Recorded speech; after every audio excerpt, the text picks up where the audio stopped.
Hey there everybody, and welcome back to the channel. You know, I've been making videos about mecha anime for a few years now, and while I do occasionally branch out, mecha is the genre that I tend to stick to like glue. One of the reasons why this is actually pretty easy to do and remain entertaining for me is because the genre is just so broad. There's everything from the pilot-controlled real robot subgenre to the legacy of the super robots of old. Hell, I even covered that random movie about the evil hospital bed. But one type of mecha that I find kinda interesting is the human-sized and shaped killer robots. It may be growing up with the android saga of Dragon Ball Z planted that seed in my brain. So today I want to take a look at an OVA released back in 1987, known as Blackmagic M-66. It's a tale of military androids gone haywire, their unassuming civilian target, and a journalist who becomes a hero. While watching, I was pretty surprised at just how similar to the original Terminator Blackmagic was.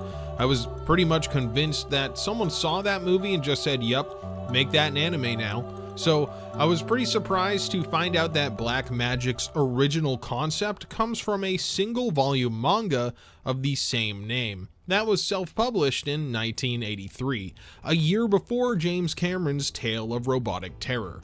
I guess killer robots chasing young women were in vogue in the early 80s. Blackmagic is actually a pretty good example of just how interesting the Japanese self-publishing industry is, as it was originally published as a doujinshi in the fan magazine Atlas. The work became quite popular and was picked up for mainstream distribution in 1985. In the West, Blackmagic's manga had a couple of print runs, most notably from Dark Horse in 1998 and then again in 2008. The OVA adapts one of the chapters from the manga and was co-written and directed by Hiroyuki Kitakubo, and is the directorial debut of Masamune Shirow. Kitakubo had been an industry vet for years, having worked on the original Mobile Suit Gundam. On the other hand, Shirow was new to the industry, having gotten into manga while studying in college, and creating his first work with the Blackmagic manga in 1983. I think that's pretty damn amazing to go right from college to having your amateur manga adapted. Shirow would later go on to create both the critically acclaimed manga Appleseed and the genre-defining Ghost in the Shell. Yep, Blackmagic M-66 has quite a pedigree, and with it being an OVA from the 80s, I went in expecting to see some of that bubble economy money on the screen, and I can say that I think this show delivers. While the overall story is pretty straightforward, with themes of military overreach and a future where tech is outpacing mankind's ability to control it, it doesn't do anything that's too crazy or memorable. However, this OVA only has a runtime of 45-ish minutes, so not having a revolutionary story isn't a huge deal. With all that being said, let's take a look at Blackmagic M-66. Blackmagic starts off by getting right into the action as a military aerial transport crashes, spilling two mysterious pods out into the wooded countryside. These pods contain a pair of prototype anti-personnel combat drones, known as M-66s. It doesn't take long for the military to lock down the crash site, but to their horror, they find the transport pods empty. The leader of the force tasked with locating the androids is a man known only to the audience as the Major. Seriously, I don't think anyone says his actual name, and I can't find it anywhere. Along with him is a scientist named Dr. Slade, who tells the Major that the M-66 combat drones were on a test mission to assassinate a single target. However, they were still using beta software, and Slade doesn't know who was programmed as the target. Well, that's probably not good. We cut away to Blackmagic's main character, an investigative journalist named Sybil. Sybil learns of the crash via a police scanner that she appears to have cobbled together herself, and she's so dedicated to her job and getting that big scoop that she leaves her apartment without even remembering to get dressed. It wouldn't be an 80s OVA without some gratuitous nudity, and who am I to complain? And I swear to God that's not why I'm so sweaty right now. I'm sweaty because it's 95 degrees in here. Sybil meets with her partner, a sort of dopey guy named Richard Leakey, who also apparently sleeps in Sybil's car because he knows she always gets the good scoop. To be fair, he is right, as the pair overhear the Major's plan to corner the androids on a nearby country road. They then race to the site of the trap, hoping to set up shop in a good vantage point to capture whatever action goes down. The Major orders his men to bring the scientist responsible for the M-66's creation to the rendezvous site, and they're in such a hurry that they blast off his goddamn roof. The pilot shouts down to Professor Matthew's half-dressed granddaughter Ferris, telling her that the old man is needed because murderous robots are on the loose. I think the funniest thing here is that Ferris mentions that the military wrecked the house again. Like, this isn't the first time they've bisected her bedroom. Someone needs to go back to pilot's ed or drink a little less hooch. I love how the professor just has a bunch of half-built robots laying around his house. They also have a robot maid. Professor Matthews goes with Slade without much convincing, especially once he hears that the androids are on a test mission using the beta software, which he says makes them unpredictable. The first display of the M-66's deadliness is when it kills a bear in the woods and then 2 hikers. Man, imagine that. You're out for a hike and you get attacked by a fucking bear, only for it to be blown in half, and then all of a sudden you're actually being attacked by a killer robot. While the pilot seems sort of like an idiot for crashing into the house, the rest of the military personnel are portrayed as deadly and efficient. They spot Sybil and Richard's hiding place in the woods pretty easily from the glint off of the lens of her camera, like they're playing Battlefield or something.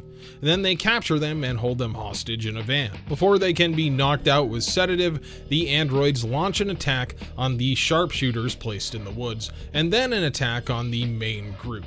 Man, those lasers look like they hurt too. The design of the M-66 androids is threatening while staying fairly simple, but I think it's their movement and the way that they're animated that really sells it. The emotionless gaze of both units really portray that killing machine vibe, and they take advantage of the fact that they're robotic when they fight. They bend limbs in the wrong direction, turn their head further than Reagan in The Exorcist, and crawl around on all fours. I already mentioned they have eye lasers that are powerful enough to cut through people and vehicles alike, but they're also incredibly strong with the ability to lift cars over their head and punch holes through people. Bullets aren't incredibly effective against their armor, and even in the event that you can pin one of the M-66s down, they have the ability to self-destruct in a shower of needle-like darts that maim and kill anyone in a large radius.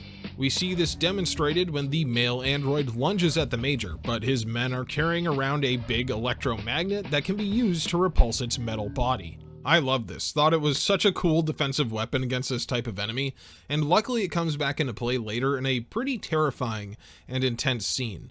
The android is then pinned to the hood of a truck with these net launchers, and when it realizes it cannot escape, it self-destructs in a bloody storm of railgun-style darts. Luckily that dude was standing in front of the Major, well, lucky for the Major anyway.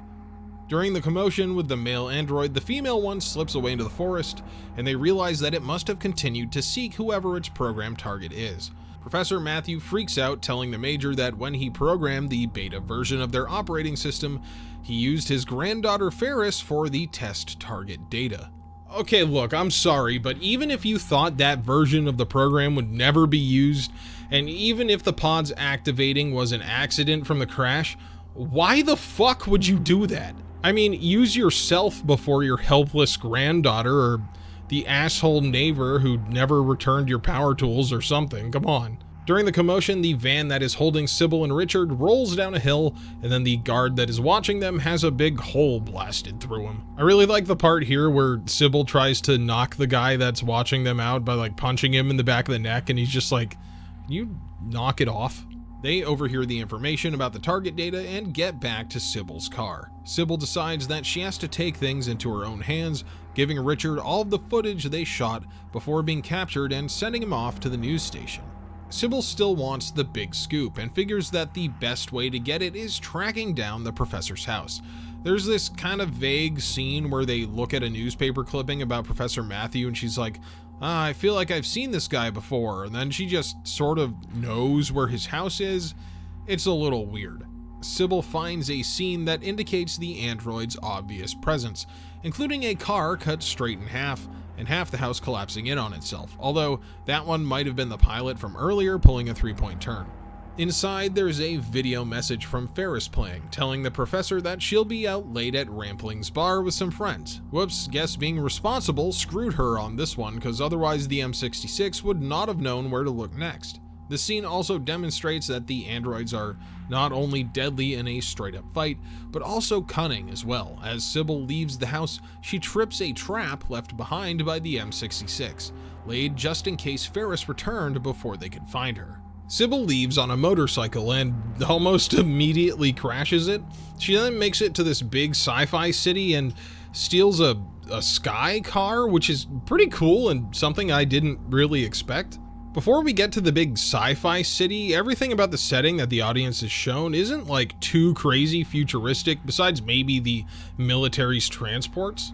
Maybe it was Sybil's dirty apartment and her hacked together police scanner that made me think that this setting was a bit more contemporary, but I'm not complaining. I really love the look of the city and the flying cars. It's very Blade Runner-esque. I'd like to think an actual Blade Runner anime from the 80s would look just like this. And I know there was Blade Runner, Black Lotus, and a couple other things, but that one looks like it was animated in Overwatch. There's a scene where the cops chase Sybil in her stolen sky car and she evades them incredibly easily, which seems hard to do when the vehicle you stole is the brightest color possible. The M-66 infiltrates the city by going through the sewers and then by taking a sheet and using it as a cloak. It seems like there's another issue with the beta program driving the android because it sees a police helicopter fly overhead and automatically targets its weapons, blowing it out of the sky. A crowd gathers to gawk at the commotion, and Sybil is luckily able to find Ferris coming out of the bar and tell her that her grandfather's killer robot is on the loose, and she's the target. At first, Ferris is like, "Who are you, crazy lady?" But when she spots the M-66, it becomes a run for her life. The duo run through Ramplings with the android hot on their tail, blasting through everything. They make it to the restaurant's meat locker, and we get a cool scene with the android hunting them while hiding behind the hanging beef. I really wanted to say the beef curtains there, but well shit, I'm just gonna say it while hiding behind the beef curtains. I gotta say this OVA really kills it when it comes to that feeling of being hunted by an unstoppable force. That's why it's so comparable to the latter half of Terminator. Just when we think Sybil and Ferris are doomed, a squad of soldiers emerge from the freight elevator and usher the two inside. However, the M-66 will stop at nothing to have its target, and it follows the soldiers up the shaft. We get a scene where the M-66 is hit by some wire traps in a hallway, and we think it's finally over, but it was only a trap for the android to draw the soldiers in close and then smash them up. Luckily, one of the soldiers named Paco is able to slide one of those big magnets into the elevator right before the M-66 enters. As the elevator heads towards the roof, Sybil has to use the powerful magnet to keep the android away. I really like the way that this scene is shot. It uses a lot of low camera angles and simulates a wide-angle lens at points to make the M-66 seem even more terrifying. It's super tense watching the magnet's battery drain slowly as you're trapped in a 5-foot by 5-foot cube with a killer robot. Really great slasher movie stuff. Luckily, the magnet lasts until the duo can make it almost to the roof, and by then a military gunship has arrived in a Hail Mary attempt to gun down the M-66. I mean, I guess at this point there's really no keeping the android attack under wraps in any believable way. It did just blow up a police helicopter in front of a gawking crowd, so you may as well just unload on that fucking building with machine guns. Even though the M-66's armor stood up well to small arms fire, it doesn't handle the vehicle-mounted cannons quite as well, as the android's arm is blasted right off. It seems that wounding the androids can make them even more dangerous, as it uses its own disembodied arm as a makeshift bomb, detonating the ballistic armor and taking out a support pillar that ends up collapsing part of the roof. Causing even more damage, Sybil drops a box of grenades on top of the android, which blows up half of the building's top floor. I'm honestly kinda surprised it's still standing. We get a scene where Sybil and Ferris pick up some guns out of the rubble, but they don't keep them very long, and they aren't very effective against the M-66 anyway. I think it's pretty cool that the main heroine of this OVA only has a weapon for like 10 total seconds of screen time. The rest of the time that she's combating the android, it's through the use of her environment to get away or lay trap, and that's definitely more creative than just shooting at it. She does look badass with that gun though. The gunship is about to swoop in and pick up Ferris and Sybil when it's hit by a big chunk of rubble, and we get the reveal that the M-66 is still alive. The duo has their back up against the wall. Well, kinda. I'm fairly sure that a undamaged wall would be a blessing right now as they dangle above the huge sci-fi city. Sybil has one more box of explosives left, which she wires with a timer fuse. Unfortunately, there is a rock in the way of the fuse because the universe just has to get one more over on her before this is all over. Luckily, the wind created by the military gunship pushes the rock over and the explosives go off, blowing the M-66 clear off the side of the building. The building that they're on just can't take any more damage and begins to collapse, but just as it looks like Sybil and Ferris are about to lose their lives and be crushed by a bunch of falling rubble, they're caught by a big net and that guy from the military with an eye patch. Good going, eye patch guy. The funniest inclusion here is that they find the M-66's body in the streets below, and the remains start to come alive when Professor Slade just touches a button on its forehead and turns it off. He actually did yell earlier that they should hit the button on its forehead, but that's hard to remember when it's ripping your arms off. We get the final touch of the Major letting Sybil go, instead of sending her to prison for meddling. Ferris speaks up for her and calls her a hero, so it's nice to know that our MC isn't going away for life. Plus, Richard successfully gets the footage of the earlier military operation to the News Corp, and it's aired that night. Of course, the government covers it up by calling it a terrorist attack, and that's an interesting peek at the rest of the world of Blackmagic, as the rest of the chapters would never be adapted. And that is the end of Blackmagic M-66. Like I said at the beginning of this video, it is a pretty straightforward story that probably isn't going to set your world on fire, but man, it is a lot of fun. The animation is impressive, both in style and fluidity, and I can definitely see why the creator went on to make one of the greatest sci-fi manga of all time with Ghost in the Shell. Honestly, I think I'd recommend anyone watch this, especially with its pretty short runtime. Unfortunately, it isn't on any streaming service as far as I could tell. Luckily for everyone, it appears to have been uploaded to YouTube, and as of right now, no one really cares about it. So go watch it while you can, and experience a hidden gem of 1980s Japan.